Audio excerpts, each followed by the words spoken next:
नमस्कार, स्वागत है आप सभी का। आपके साथ मैं हूं मोनिका सिंह।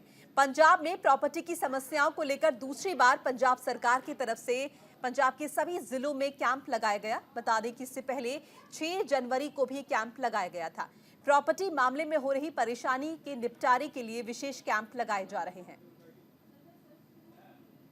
और पंजाब के सभी जिलों में ये कैंप लगाए गए हैं ताकि जो लोगों को दिक्कत पेश हो रही है प्रॉपर्टी की वजह से, प्रॉपर्टी खरीदने बेचने में, उनका निपटारा हो पाए, उन समस्याओं का समाधान निकल पाए।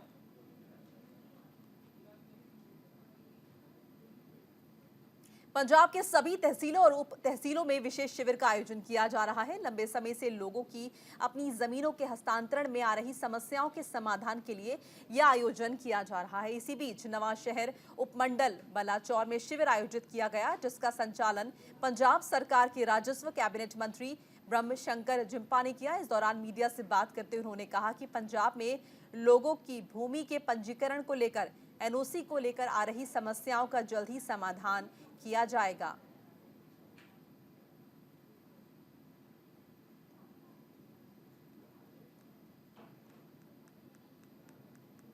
तो जमीन संबंधित जो समस्याएं हैं उनका समाधान किया जा रहा है। तहसीलों और उप तहसीलों में शिविर का आयोजन किया जा रहा है ताकि जो लोगों की समस्याएं हैं उनका समाधान हो पाए। जमीन खरीदने बेचने, उनसे जुड़ी दूसरी समस्याओं का जो समाधान है वो हो पाएगा। गीतांशु सेजवाल संवाददाता जुड़ चुके हैं हमारे साथ, उनसे बात कर लेते हैं। गीतांशु, लोगों की जो आम समस्याएं हैं जमीन से जुड़ी, उनके समाधान के लिए कैंप लगाए जा रहे हैं, कितने संतुष्ट लोग नजर आ रहे हैं इसे लेकर? जी, जिस तरीके से जानकारी मिल पा रही है कि पूरे पंजाब में तहसील और उसमें जो है कैंप लगाए जा रहे हैं, शिविर लगाए जा रहे हैं कि लोगों को जो है स्थानांतरण की जो है ज़मीनों की प्रॉब्लम आ रही है और उसको लेकर जो है एनओसी को लेकर काफ़ी प्रॉब्लम्स देखी गई हैं, जिसके तहत अब मान सरकार ने यह मुहिम उठाई है और खुद जो है अलग-अलग तहसीलों में और तहसीलों में जो है ये शिविर लगाए गए हैं, जिसके तहत अब लोगों की समस्याएँ जो है ज़मीनों को लेकर, उनके ज़मीनों के एनओसी को लेकर वह काफ़ी हद तक दूर हो सकेंगी। और इस वक्त जो खबर आप अपनी स्क्रीन पर देख रहे हैं नवा शहर के बलाचौर की है, जहां पर खुद राजस्व मंत्री जो हैं पंजाब सरकार के ब्रह्मशंकर जिम्पा वह पहुंचे हैं और उन्होंने ही इसका संचालन किया है शिविर का। और यहाँ पर जो है लोगों की समस्याएं भी सुनी है, उनसे बातचीत भी की है और उनको दूर करने का भी जो है बीड़ा उठाया है। जी। बिल्कुल, सबसे ज्यादा अगर हम समस्याओं की बात करें तो पंजाब के किस इलाके में ये दिक्कत ज्यादा देखी जा रही है? जी, फिलहाल जो ये मामला चल रहा था, ये पूरे पंजाब का ही चल रहा था, इसीलिए सभी का जो है जायज़ा लिया गया और पूरी एक लिस्ट बनाई गई, जिसके तहत पूरे पंजाब में ही ये शिविर लगाए गए हैं, जिसका संचालन पंजाब सरकार के अलग-अलग आला अधिकारी और मंत्री कर रहे हैं। इस वक्त बालाचौर की अगर बात करें तो खुद ब्रह्मशंकर जिम्पा, जो कि केंद्रीय मंत्री हैं राजस्व के, वह खुद ही देख रहे हैं और अलग-अलग जो अधिकारी हैं, वह लोगों की खुद समस्याएँ सुन रहे हैं। खासकर उन्होंने बताया कि मान सरकार जो है और भगवंत मान खुद हैं, जो यह सारी जो है जानकारी अपने तक पहुंचा रहे हैं जी, ताकि लोगों की समस्याएं जो है तह तक दूर की जा बिल्कुल। सके। जी। चलिए, शुक्रिया तमाम जानकारी और बातचीत के लिए आपका। खबरों में आगे बढ़ेंगे। ऑल पंजाब ट्रक यूनियन के पूर्व प्रधान हैप्पी संधू केंद्र सरकार के हिट एंड रन कानून के खिलाफ देर रात डीसी ऑफिस के सामने धरने पर बैठ गए। हैप्पी संधू ने कहा कि हिट एंड रन केस के खिलाफ देश भर में शुरू किए आंदोलन के बाद केंद्र सरकार ने कानून वापस लेने के बजाय कमेटी बना दी है। ड्राइवर विरोधी कानून में 5 साल से ऊपर की सजा का प्रावधान है और इतनी सजा की धारा की जमानत जल्द नहीं होती है। उन्होंने कहा कि कोई भी ड्राइवर जानबूझकर एक्सीडेंट नहीं करता है, लेकिन किसी भी हादसे में गलती किसी की भी साबित हो जाने पर ड्राइवर को जेल में रहने पर मजबूर होना होता है, चाहे बाद में वो बेकसूर ही क्यों ना निकले।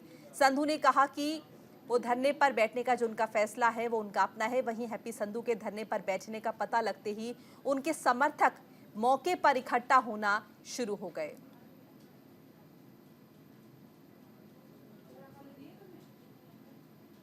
तो डीसी ऑफिस के सामने धरने पर बैठे और तमाम समर्थक उनके जुट गए हैं। हैप्पी संधू के समर्थक मौके पर मौजूद हैं।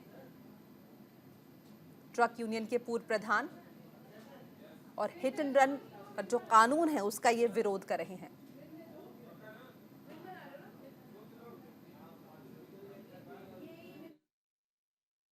ਕਾਲੇ ਕਾਨੂੰਨ ਲੈ ਕੇ ਆਈ ਆ ਉਹਦੇ ਖਿਲਾਫ ਮਰਨ ਵਰਤੇ ਬੈਠਾ ਅੱਜ ਦਰਬਾਰ ਸਾਹਿਬ ਗਿਆ ਸੀ ਮੱਥਾ ਟੇਕਣ ਉਸ ਗੁਰੂ ਤੋਂ ਆਸ਼ੀਰਵਾਦ ਲੈਣ ਗਿਆ ਸੀ, ਮੇਰੇ 'ਚ ਇੰਨੀ ਸ਼ਕਤੀ ਦੇ ਕਿ ਮੈਂ ਲੜਾਈ ਲੜ ਸਕਾਂ, ਕਿਉਂਕਿ ਉਹਨੇ ਦੇਣੀ ਨਾ। ਆਪਾਂ ਕੌਣ ਹੁੰਦੇ ਆ, ਆਪਣੇ ਦੇ ਕੀ ਹੈਗੀ, ਆਪਣੀ ਔਕਾਤ ਕੀ ਹੈ।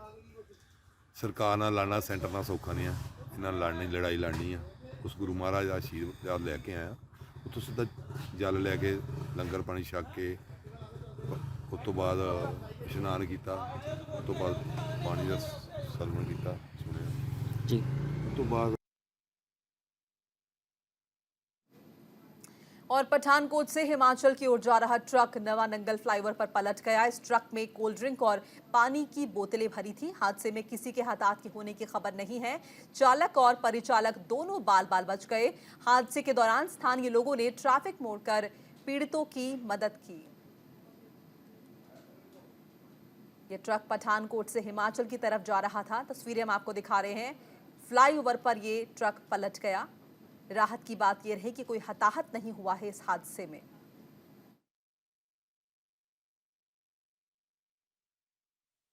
ਚੱਕਰ ਦਾ ਡਰਾਈਵਰ ਬਿਲਕੁਲ ਸਲੋ ਆ ਰਿਹਾ ਦਾ, ਇਹ ਪਾਣੀ ਦਾ ਠੰਡੇ ਦੀ ਬੋਤਲਾਂ ਭਰੇ ਹੋਣੇ, ਪਾਣੀ ਕਰਕੇ ਗੱਡੀ ਝੋਲ ਮਾਰ ਗਈ। ਬਾਕੀ ਕੁਝ ਨਹੀਂ ਹੈ, ਕਿਸੇ ਦਾ ਕੋਈ ਨੁਕਸਾਨ ਨਹੀਂ ਹੋਇਆ। ਡਰਾਈਵਰ ਬਿਲਕੁਲ ਸੁਰੱਖਿਅਤ ਹੈ। ਮਾਲਕ ਦੇ ਨਾਲ ਅਗਰ ਦੀ ਗੱਡੀ ਹੈ, ਮਾਲਕ ਆ ਰਿਹਾ ਹੈ, ਆਪਣਾ ਲੈ ਜਾਣਗੇ ਥੋੜੀ ਦੇਰ।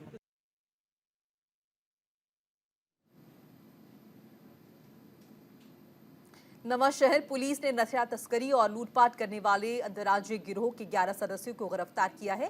गिरफ्तार सदस्यों के पास से चोरी के वाहन, गहने, लैपटॉप, हेरोइन, मोबाइल समेत जिम का सामान बरामद हुआ है। एसएसपी डॉक्टर अखिल चौधरी ने बताया कि गिरोह का पर्दाफाश होने से थाना सदर बंगार, सदर नवांशहर और राहो एरिया से संबंधित 7 वारदातों को ट्रेस किया गया है।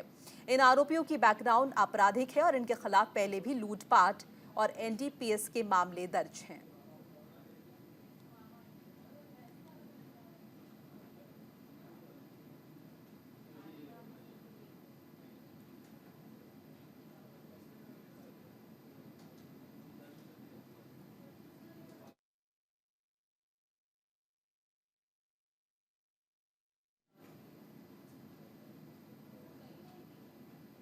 और फिलहाल वक्त हो चला है एक छोटे से ब्रेक का। खबरें लगातार जारी हैं।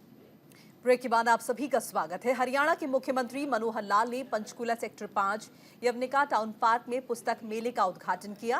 इस दौरान हरियाणा विधानसभा के अध्यक्ष ज्ञानचंद गुप्ता भी उनके साथ मौजूद रहे। 22 जनवरी तक चलने वाले इस पुस्तक मेले में मुख्यमंत्री मनोहर लाल ने अपने गांव के लेखक समेत कई लेखकों द्वारा लिखी गई पुस्तकों की जानकारी हासिल की। इस पुस्तक मेले में हिंदी, पंजाबी और अंग्रेजी भाषा की पुस्तकें उपलब्ध रहेंगी। मेले की थीम विद्युत प्रभाव से ज्ञान प्रवाह है।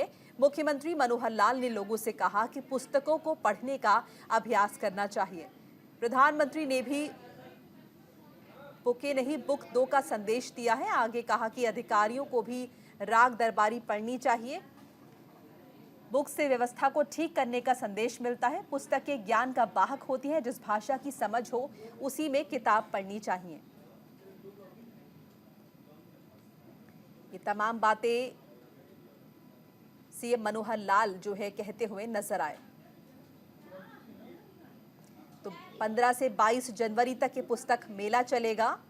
यवनिका टाउन पार्क में पुस्तक मेले का उद्घाटन किया है। सीएम मनोहर लाल जो हैं खुद पहुंचे और इस मेले का उद्घाटन उन्होंने किया। और इस दौरान उन्होंने लोगों से अपील की कि वो भी ज्यादा से ज्यादा किताबें पढ़ें। मुकुल सक्तीजा जुड़ चुके हैं हमारे साथ, हमारे संवाददाता हैं, उनसे बातचीत करते हैं। मुकुल, क्या ताजा जानकारी है आपके पास? मनोहर लाल ने आज पंचकुला में यवनिका टाउनशिप में इसका उद्घाटन किया है, पुस्तकालय मेले का, जो कि 22 जनवरी तक चलने वाला है। और लोगों से अपील की है कि आप सभी लोग भी जो है ज्यादा से ज्यादा पुस्तकें पढ़े, ज्ञान प्राप्त कर सके। और इस मेले में आपको बता दें कि अलग अलग लेखक, अलग अलग कवि की पुस्तकें भी रहने वाली हैं। किसी का इंटरेस्ट होता है किसी कवि की किताब पढ़ने का, किसी लेखक की किताब पढ़ने का, जो आमतौर पर उपलब्ध नहीं होती है, तो यहाँ पर जाकर, इस मेले में जाकर उसका लुत्फ उठा सकते हैं। 22 जनवरी तक ये मेला जो है चलने वाला है। और ऐसे में लोगों से भी अपील की गई कि ज्यादा से ज्यादा संख्या में लोग यहाँ पर पहुंचे और ऐसे में जो है इस मेले का लुत्फ जरूर उठाएं। जी बिल्कुल। अगर मुकुल हम बात करें इस दौरान जब मनोहर लाल यहाँ पर पहुंचे और लोगों से पुस्तक पढ़ने की अपील की, और क्या क्या अपने अनुभव उन्होंने साझा किए इस दौरान?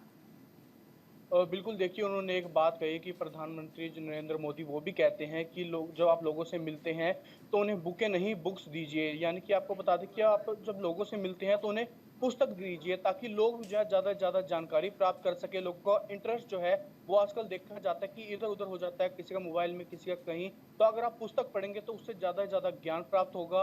आप लोगों के साथ मिल-जुल कर भी रह सकते हैं, उनसे आप किताबें ले सकते हैं, दे सकते हैं, ज्ञान बाँट सकते हैं। तो कहीं न कहीं लोगों का इंटरेस्ट भी इस ओर खींचने का जो है अक्सर ज़रूर किया गया है। जी।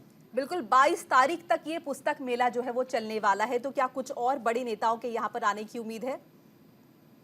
बिल्कुल देखिए, पुस्तक मेला है 22 जनवरी तक चलने वाला है। आज इनके सीएम मनोहर लाल के साथ-साथ जो है ज्ञानचंद गुप्ता भी वहाँ पर मौजूद रहे हैं और कई नेता जो है इस दौरान जो है वो शामिल होंगे क्योंकि 22 जनवरी तक ये चलने वाला है और अलग-अलग जो नेता हैं उनकी भी यहाँ पर पहुँचने की संभावना ज़रूर है।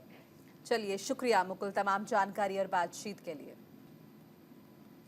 हरियाणा के बिजली मंत्री चौधरी रणजीत सिंह चौटाला गुरुग्राम दौरे पर हैं। इस दौरान पीडब्ल्यूडी रेस्ट हाउस में दक्षिण हरियाणा बिजली वितरण निगम के अधिकारियों के साथ एक महत्वपूर्ण बैठक उन्होंने की। इस मौके पर दक्षिण हरियाणा बिजली वितरण निगम के एमडी के अलावा सभी अधिकारी गण मौजूद रहे। रणजीत सिंह चौटाला मंत्री ने इस बैठक में कई अहम मुद्दों पर विस्तार से बातचीत की। रणजीत सिंह चौटाला ने बताया कि दक्षिण हरियाणा बिजली वितरण निगम का दिल्ली रिव्यू था जो हमने किया है। हर 3-4 महीने में रिव्यू करते रहते हैं। वहीं कांग्रेस की मुहिम पर कहा कि सब जनता जानती है कि घर घर कांग्रेस गुजरात में भी थी, राजस्थान में भी थी, हरियाणा में ये घर घर कांग्रेस चल रही है, इससे कुछ नहीं होना है।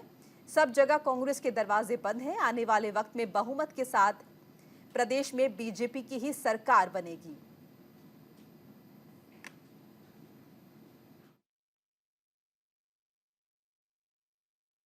बड़ा रेगुलर होता है कि रिव्यू करते रहते हैं। आज दक्षिण हरियाणा बिजली वितरण का जो दिल्ली रीजन था इसका हमने रिव्यू करा। उसमें हमारे एमडी साहब थे, हमारे डायरेक्टर, चीफ इंजीनियर, सारे एचसी जो थे, उनके एक मीटिंग थी। रिव्यू करने का रेगुलर एक फीचर हमारा, हम करते रहते हैं हर 3 महीने 4 महीने बाद। देखिए, इन बातों से कुछ नहीं है, मीडिया वाले भी जानते हैं, हम भी जानते हैं, कहीं भी नहीं है। घर घर कांग्रेस गुजरात में भी थी, आपका राजस्थान में भी थी, मध्य प्रदेश में भी थी, छत्तीसगढ़, कहीं घर घर तो रही नहीं, सब जगह बंद घर मिले, उन्हें कुछ मिला ही नहीं। और कुश्ती को लेकर चल रही सियासी जंग में हरियाणा कुश्ती संघ को रमेश बोहर के रूप में नया चेहरा मिला है। बहादुरगढ़ में भारतीय कुश्ती संघ से मान्यता प्राप्त सदस्यों की बैठक में 18 में से 14 सदस्यों ने रमेश को अध्यक्ष चुना है। उन्होंने सभी खिलाड़ियों को विश्वास दिलाया कि वो एक अच्छे मार्गदर्शन में हरियाणा के कुश्ती खिलाड़ियों के लिए बेहतर काम करेंगे। आंदोलन करने वाले कुश्ती पहलवानों की वजह से खिलाड़ियों के खराब हुए 1 साल की भरपाई करना तो मुश्किल है, लेकिन उन्होंने विश्वास दिलाया कि आने वाले वक्त में खिलाड़ियों के लिए वो काफी कुछ अच्छा करेंगे।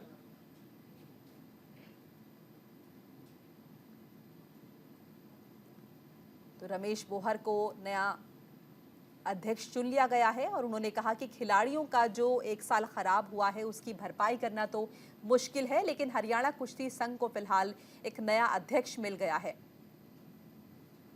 और रमेश बोहर का जबरदस्त स्वागत हुआ।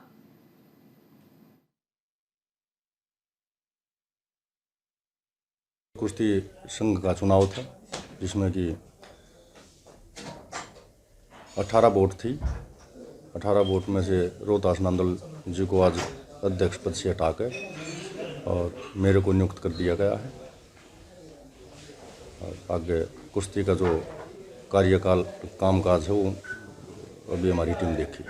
बैठक बहादुरगढ़ में हुई है मीटिंग, और आज स्टेट थी, उसी दौरान मीटिंग हुई है। मीटिंग में टोटल 18 वोट हैं जो मान्यता हैं। और इसी के साथ इस बुलेटिन में फिलहाल इतना ही। खबरें लगातार जारी हैं न्यूज़ इंडिया पर। नमस्कार।